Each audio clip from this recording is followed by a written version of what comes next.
All right, shalom, brothers and sisters, brother Kazakia. And I want to do a quick lesson on the reason why Trump lost the presidential election. And many Christians are not willing to let it go. They're holding on to it, but there's a reason why Trump lost the election. And no matter what you do, all the prophecies that prophesying, all the prayers that are going forth, they're all for naught. What happened is that the world became Trump worshipers, Trump worshipers, and not worshipers of the Most High. They're worshiping the prophecies that they made and not worshiping the Most High himself. Now, what the error is that the people who are Trumpers have deemed that Trump is Cyrus, the king of Persia, when in actuality, Trump is Beltshazzar, the king of Babylon. Okay, we're going to show you the difference between the two. Okay, so what I want to do is let's go to Daniel chapter 5 real quick. I'm gonna highlight a few verses here. This is going to be a quick video. Daniel chapter 5 verse 3. It says, let me just back up a little bit. Beltshazzar, verse 1. Beltshazzar, the king, made a great feast to 1,000 of his masters and drank wine before the 1,000. Okay, so we can see the celebration going on, right? Trump was celebrating his success as president, okay, until the COVID-19 hit. And it caused all of the success that he had patted himself on the back as being instrumental of to cause his success to come tumbling down. But before the COVID-19 happened, Trump was celebrating his victories and how he has the best economy and how the world's in a better shape, etc., etc. Is this great Babylon that I have built? Okay, now going back to the text. So verse 2, Daniel 5:2, Beltshazzar, while he tasted the wine, commanded to bring the golden and the silver vessels which his father Nebuchadnezzar had taken out of the temple, which was in Jerusalem. Now, Nebuchadnezzar took everything out of the temple, the place of the Most High, and he put it into his kingdom. Sound familiar? The Romans, when they besieged Jerusalem, took all the things out of the temple, and they are situated today, many of them, in the Vatican, which gave you the Roman Catholic Church, which gave you the protest movement, which is the Protestant, and from there, all of the daughters of that movement. Okay, showing you something. Okay, now, and in verse 3, then they brought the golden vessels that were taken out of the temple of the house of Yah, because you gotta know that the Most High has a name. The world has called the Most High Lord and God, Jesus and the Christ. Okay, he is the Most High of the Hebrews. Okay, they brought the golden vessel that were taken out of the temple of the house of Yah, which was at Jerusalem, and the king and his princes, his wives and his concubines drank in them. They drank and praised the mighty one of gold, silver, brass, iron, wood, and stone. So that's what Trump has done, and that's what the Christians today, you Christians, y'all have done it. Talked about the successes of the economics, praising the deity of mammon, good luck, fortune. God is the deity of good luck and fortune. You praise the God of gold, silver, brass, iron, wood, and stone. And because Trump and his cohorts have praised the gods of prosperity, judgment has come. Okay. Now, verse 5 says, in the same hour, 4 fingers of a man's hand that wrote over against the candlestick upon the plaster of the wall of the king's palace, I should say. And the king saw the part of the hand that wrote. So when that happened, this is what happened to Trump. COVID-19 came, and then you begin to oppress the people of the book as if they were somebody else, and then you want to try to say that you're for them, but yet your language and your base that you promote are all about keeping the children of the Most High oppressed. And then your prophets, your ministers, they all support the supremacists. Okay, they support the Confederate generals, and they support the Winston Churchills, who were oppressors of the people of the book. Even if you look at how during the time of Winston Churchill, how he oppressed the Indians. Okay. Now, so because of that, I'm going to skip on down to verse 24. The verse 23. Let me go up to verse 22. Verse 22. This is at Daniel 5 and 22. And thou son, his son, O Beltshazzar, has not humbled thine heart. So Trump has not humbled. Throughout his presidential reign, he has never humbled himself. He's continued to brag and boast about how he has made, how he's done, how he has been successful, how this is Babylon that I have built. So the prophet said, what? Beltshazzar has not humbled your heart. You have not at all this, but you have lifted yourself against the master of heaven. Trump said, I don't need to repent for anything. He has no need to be sorry. Okay, all have sinned. You Christians, you say you believe all have sinned. So how is it that you don't need to repent for anything? But yet he's a Christian man, a praying man. Okay. But has lifted up thyself against the master of heaven, and have brought the vessels of the house before thee, and thou and thy masters, all the people, his Paula Whites and all his evangelicals, Kenneth Copeland, every last one of them, Hank Hanneman, Sid Roth, Pat Robertson, John Hagee, all of them, right? These were his masters. It says these were his people. It says, verse 23, but has lifted up yourself against the master of heaven, and have brought the vessels into his house before thee, and thou and thy masters, thy wives and concubines, have drunken wine in them. So what have they done? They've gotten rich off of the poor people.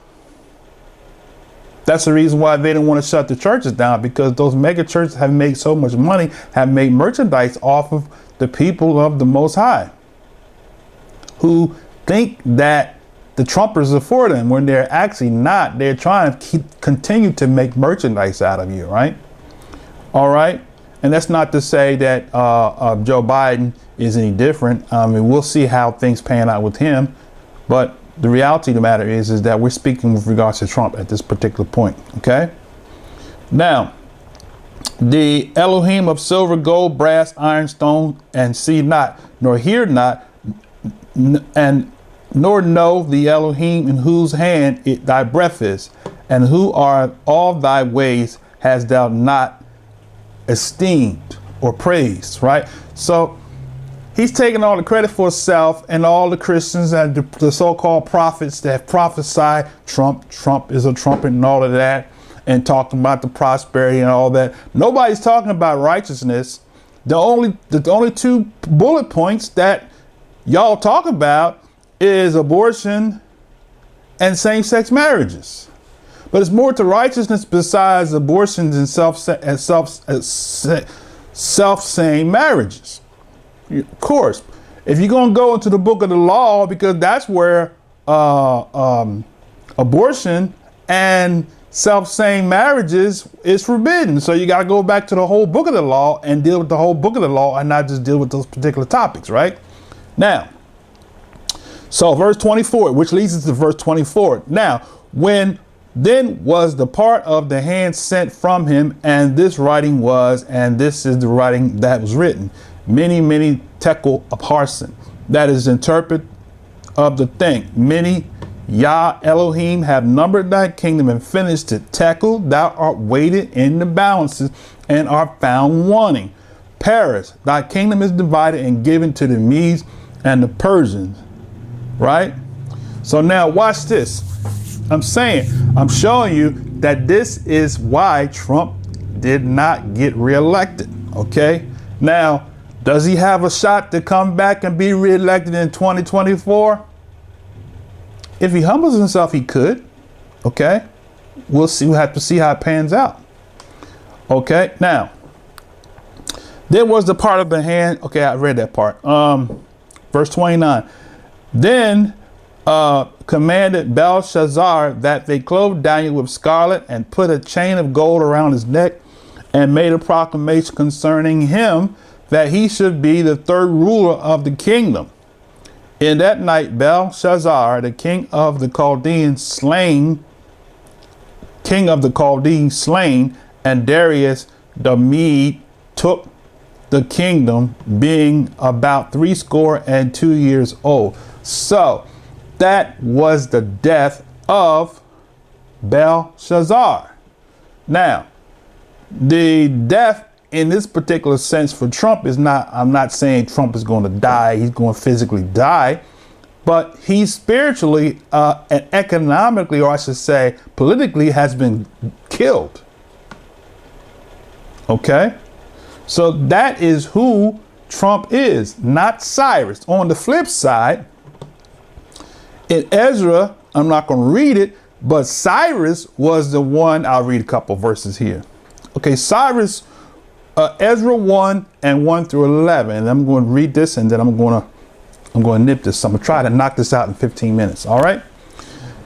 Ezra 1 and 1. Now, in the first year of Cyrus, king of Persia, that the word of Yah by mouth of Yirmiyahu or Jeremiah might be fulfilled. Yahweh, the Most High, has a name. That's his name, Yahweh, not the Lord and God and all of that. Okay. Yahweh stirred up the spirit of Cyrus, the king of Persia, that he made a proclamation throughout all his kingdom and put it also in writing, saying, Thus saith Cyrus, king of Persia, Yahweh, Elohim of heaven, have given me all kingdoms of the earth, and he have charged me to build him a house at Jerusalem, which is in Yehuda or Judah, who is there among you of all his people. His Elohim be with him, and let him go up to Jerusalem, which is in Yehuda, and build the house of Yahweh, the Elohim of Israel. He is the Elohim which is in Jerusalem, and whosoever remaineth in any place where he sojourneth, let the men of his place help him with silver and with gold and with goods and with beasts, besides the freewill offerings for the house of Elohim that is in Jerusalem.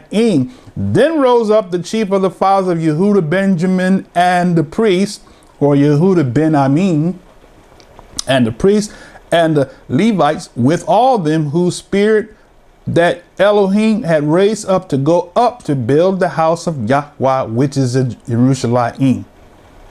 Okay, now, so that's what Cyrus did, made a proclamation to build the house. So as I close, if you are looking at the wrong people as being the chosen people, then you might say, because Trump did one thing, what did he do? He moved the, pardon